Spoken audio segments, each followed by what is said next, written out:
नमस्कार, capital TV Uttar Pradesh देख रहे हैं आप। मैं हूं आपके साथ हर्ष भारद्वाज। अखिलेश यादव एक बार फिर से घबरा गए हैं।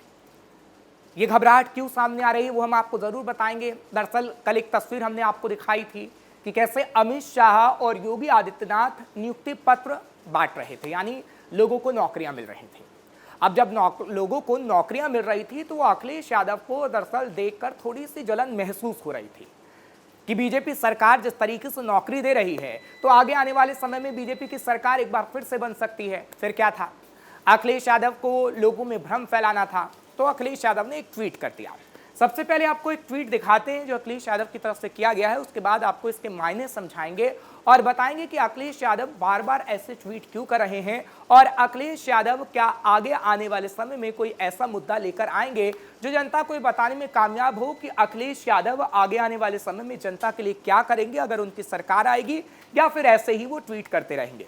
दरअसल उनकी तरफ से एक ट्वीट किया गया, उसमें लिखा गया है कि जब बड़े लोग आए थे तो फरार आईएएस और पड़ोसी राज्य से गायब हुए खजाने का ही कुछ अता पता चल जाता और उत्तर प्रदेश को स्थायी डीजीपी मिल जाता तो यूपी का कुछ भला ही हो जाता। दरअसल आपको याद होगा कि पिछले दिनों किस तरीके से उत्तर प्रदेश में कार्यवाहक डीजीपी की नियुक्ति की गई है। अब अखिलेश यादव मांग कर रहे हैं कि जब अमित शाह पहुंचे थे तो अमित शाह के पहुंचने पर ही स्थायी डीजीपी की नियुक्ति हो जाती, और इसको लेकर वो कटाक्ष कर रहे थे। अखिलेश यादव यहीं तक सीमित नहीं रहे हैं, हालांकि सिर्फ अखिलेश यादव का ये ट्वीट सामने आया है। अखिलेश यादव ने बाकायदा मीडिया के सामने ये कहा है कि बीजेपी जब अमित शाह उत्तर प्रदेश में पहुंचे थे तो बीजेपी को कोई ऐसा काम कर देना चाहिए था जिससे लगे कि अमित शाह ने उत्तर प्रदेश में कुछ ऐसा कर दिया कि लोगों का भला हो गया। ये कहीं ना कहीं अखिलेश यादव बताने की कोशिश कर रहे थे, लेकिन अखिलेश यादव को वह तस्वीर भी देखनी चाहिए थी जब लोगों का भला हो रहा था और अमित शाह नियुक्ति पत्र बांट रहे थे उन युवाओं को जो नौकरी चाहते हैं, उन युवाओं को जो अपना भविष्य बेहतर बनाना चाहते हैं। लेकिन अखिलेश यादव को तस्वीर नहीं दिखी और अखिलेश यादव ने सीधा कटाक्ष कर दिया कि आखिर आपने स्थायी नियुक्ति क्यों नहीं की इस डीजीपी की, आपने कार्यवाहक नियुक्ति क्यों कर दी डीजीपी की। इस पर उन्होंने कटाक्ष किया है, जबकि उनको किसी और चीज पर कटाक्ष कर देना था ताकि तो वो बेहतर होता और लोग समझते कि अखिलेश यादव ने एक सच बोला है। लेकिन अखिलेश यादव कभी भी सच बोलते हुए उत्तर प्रदेश में तो अभी तो नजर नहीं आ रहे हैं। 3-4 बातें और हैं अखिलेश यादव की जो आपको बता देते हैं, और शायद जब वो बातें हम आपको बताएं तो सारी बातें आपको झूठी लगे। अखिलेश यादव ने एक बार फिर कहा कि बीजेपी चुनावों में धांधली करवाएगी। हालांकि अखिलेश यादव ने लोकसभा चुनाव के दौरान कोई ऐसी बात नहीं की, क्योंकि लोकसभा चुनाव के दौरान अखिलेश यादव किस तरीके से तीसरी राष्ट्रीय पार्टी बनकर उभरे और सदन के अंदर जब वो पहुंचे तो काफी खुश नजर आ रहे थे। ना तो सदन के अंदर बोला गया कि चुनावों में धांधली हुई, ना तो सदन के बाहर बोला गया चुनाव में धांधली हुई। लेकिन अब उत्तर प्रदेश के अंदर जब पंचायत चुनाव नजदीक आ रहे हैं और 2027 का चुनाव नजदीक आ रहा है तो अखिलेश यादव को ये लग रहा है कि चुनावों में धांधली कर दी जाएगी, और ऐसा इसलिए लग रहा है क्योंकि अखिलेश यादव को कहीं ना कहीं डर सता रहा है हार का। वो क्यों, वो भी आपको बता देते हैं, क्योंकि जो हमने पिछले दिनों तस्वीर देखी है वो एक एग्जाम्पल है कितना अखिलेश यादव ने प्रचार प्रसार किया था उपचुनावों को लेकर। अखिलेश यादव ने बताने की कोशिश की थी कि मुसलमानों पर अत्याचार हो रहा है। अखिलेश यादव ने बताने की कोशिश की थी कि उपचुनाव में भी धांधली हो सकती है। अखिलेश यादव ने तो अपने कार्यकर्ताओं को बूथों के बाहर तक खड़ा कर दिया था। काउंटिंग के दौरान भी हमने देखा था कि अखिलेश यादव के कार्यकर्ता नजर आ रहे थे। अखिलेश यादव ने पूरी नजर बनाए रखी हुई थी, लेकिन अखिलेश यादव कॉन्फिडेंट में भी नजर आ रहे थे कि उनकी पार्टी जीत जाएगी। लेकिन ऐसा हो ना सका क्योंकि जनता ने जो फैसला लिया वो ये था कि अखिलेश यादव को जनता ने पसंद नहीं किया और बाबा के नाम पर एक बार फिर से मुहर लगा दी गई और उपचुनावों में बीजेपी ने परचम लहरा दिया। और इसी का डर अखिलेश यादव को एक बार फिर सताने लगा है और अखिलेश यादव घबराने लगे हैं कि जब अमित शाह आ रहे हैं उत्तर प्रदेश में और अमित शाह आके नियुक्ति पत्र बांट रहे हैं, बेरोजगारी को दूर कर रहे हैं, तो कहीं ना कहीं खल रहा है इस वक्त समाजवादी पार्टी को। हालांकि पिछले दिनों आपने देखा था बहराइच के अंदर जब योगी आदित्यनाथ गए थे तो उन्होंने कहा था कि कैसे जब मोदी सरकार के 11 साल हुए हैं तो सबसे बड़ी उपलब्धि है गरीबी को दूर करना, और उत्तर प्रदेश से भी हमने गरीबी को दूर किया है।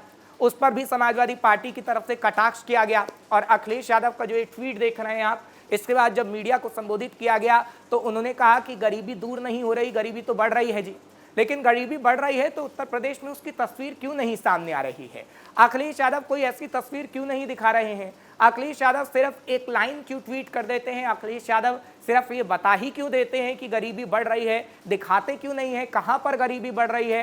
ये इलाका क्यों नहीं बता देते हैं? क्योंकि ऐसा उत्तर प्रदेश में कुछ है ही नहीं।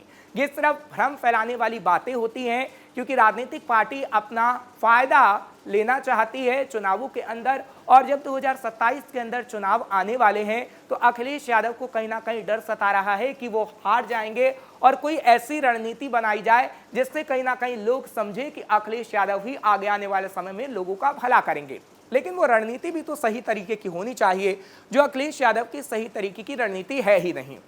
आप अखिलेश यादव के किसी भी ट्वीट को देख लीजिए। अखिलेश यादव जिस तरीके से पीढ़ी को लेकर ट्वीट कर रहे हैं, ये कह रहे हैं कि पीढ़ी की संयुक्त मांग है, न्याय हो, हर जगह बात वो पीढ़ी की कर रहे हैं। आखिर कौन से न्याय की आप बात कर रहे हैं? अगर अब्बास अंसारी को कोर्ट की तरफ से सजा सुनाई गई तो क्या वो गलत था? क्यों अब्बास अंसारी के लिए अखिलेश यादव को दर्द होता है?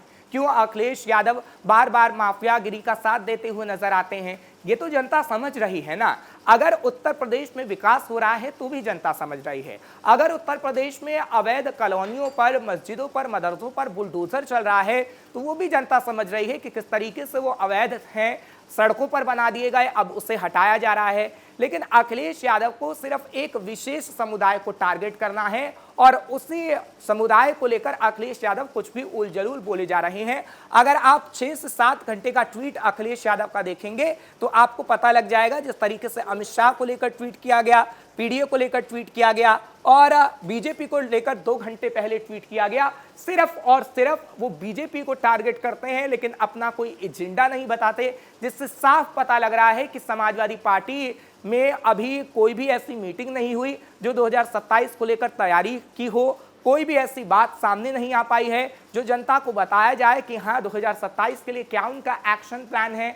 लेकिन हाँ, बीजेपी की तरफ से जब बताया जा रहा है कि 2027 में एक बार फिर से हम आएंगे तो क्या क्या करेंगे, बीजेपी की तरफ से बताया जा रहा है कि 9 साल का जब कार्यकाल है तो हम बता रहे हैं प्रदर्शनी लगाकर आपको कि हमने कितने एनकाउंटर किए हैं, हमने कहां पर बुलडोजर चलाया है, कितनी महिलाओं की सुरक्षा हुई है, एनसीआरबी के आंकड़ों में कितना बदलाव आया है।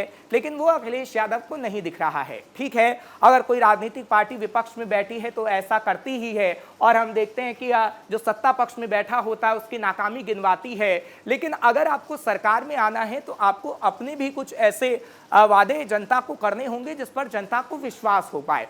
सिर्फ और सिर्फ आप दिन भर में सोशल मीडिया पर 10 से 11 ट्वीट करेंगे और वो सिर्फ एक सत्ता पर बैठी पार्टी को लेकर होगा तो कहीं ना कहीं जनता भी ये समझेगी कि आपके पास कोई एजेंडा नहीं है, आपके पास ऐसा कोई वादा नहीं है जो आप जनता से कर पाएं।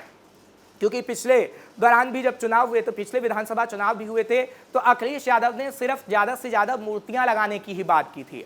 यानी अखिलेश यादव जातियों को साधने की कोशिश कर रहे थे। हालांकि जिस तरीके से सुहेल देव को लेकर अभी राजनीति हो रही है उससे पहले भी हमने देखा था कि पिछले विधानसभा चुनाव में सुहेल देव की प्रतिमा लगाने को लेकर राजनीति हुई थी। ठीक है, आपने मूर्ति लगाने की बात कही थी, लेकिन आपकी सरकार तो पहले रह चुकी है। 2012 से लेकर 2017 के दौरान भी हमने देखा है, तब आपने कोई ऐसी मूर्ति क्यों नहीं लगा दी थी। अब आप ये कह रहे हैं कि आगे आने वाले समय में लगाएंगे, लेकिन योगी आदित्यनाथ तो वो कर रहे हैं ना। योगी आदित्यनाथ जो जनता चाहती है वो कर रहे हैं और दिख रहा है वो जनता को। लेकिन अखिलेश यादव की उस समय आंखें बंद हो जाती है और अखिलेश यादव कोई और वादा करते हुए नजर आते हैं। अभी हाल ही में सुहेल देव को लेकर अखिलेश यादव ने कहा कि योगी ने तो कांसे की मूर्ति लगाई है, हम तो सोने की मूर्ति लगा देंगे। भाई, आप लगातार वादा करते रहे, आपकी सरकार भी रही, लोगों ने आपको मौका दिया, जब आपने काम नहीं किया अब आपको लोग दोबारा मौका क्यों दें? जब योगी आदित्यनाथ बेहतर काम कर रहे हैं, योगी आदित्यनाथ मूर्ति भी लगवा रहे हैं, योगी आदित्यनाथ विकास भी कर रहे हैं, योगी आदित्यनाथ अवैध चीज़ों पर बुलडोजर भी चला रहे हैं, ऑपरेशन लगड़ा के तहत हम देख रहे हैं कि हर रोज़ एनकाउंटर हो रहा है, तो आखिर जनता आप पर विश्वास क्यों करे? कहीं ना कहीं अखिलेश को समझना होगा कि दिन भर में आप सिर्फ ट्वीट के जरिए आप नहीं सीमित रह सकते और ट्वीट के जरिए लोगों को नहीं बता सकते हैं कि सिर्फ नाकामी ही योगी सरकार की है। आपको ज़मीन पर उतरना होगा। आपको याद होगा कि कैसे बसपा ने एक समय में सरकार बनाई थी, दलित और मुसलमान वोट बैंक उसका था और उत्तर प्रदेश में बसपा का बोलबाला था। लेकिन बसपा जैसे ही सोशल मीडिया पर आई और ज़मीनी स्तर पर कहीं ना कहीं अपना वर्चस्व खो बैठी तो उसकी सरकार गिर गई और इसी तरीके से हमने समाजवादी पार्टी को देखा, इसी तरीके से कांग्रेस को देखा है कि जमीनी स्तर पर ना उतरकर अगर आप सोशल मीडिया तक ही सिर्फ सीमित रहते हैं तो कहीं ना कहीं आप गर्त में चले जाते हैं। आपको जमीन पर उतरकर भी काम करना होगा, सोशल मीडिया पर भी एक्टिव होना होगा। ये नहीं कि आप सिर्फ सोशल मीडिया को ही पकड़ लें और उसके जरिए को ही लोगों को बताने की कोशिश करें। तो इस वक्त जनता समझदार है, जनता पढ़ी लिखी है और जनता जानती है कि अपना भविष्य कैसे संवारना है और किस पार्टी को वोट देना है। और अगर अखिलेश यादव सिर्फ ट्विटर तक सीमित रहे, ऐसी गलती करते रहे, तो अखिलेश यादव की पार्टी यानी समाजवादी पार्टी भी गर्त की ओर जा सकती है और इसका भविष्य खतरे में पड़ सकता है। खैर, ये तो वक्त ही बता पाएगा कि भविष्य खतरे में पड़ेगा या नहीं, लेकिन ऐसी खबरें हम आपके सामने जरूर लाते रहेंगे। कैमरा पर्सन कुणाल के साथ मैं हर्ष भारद्वाज, कैपिटल टीवी उत्तर प्रदेश।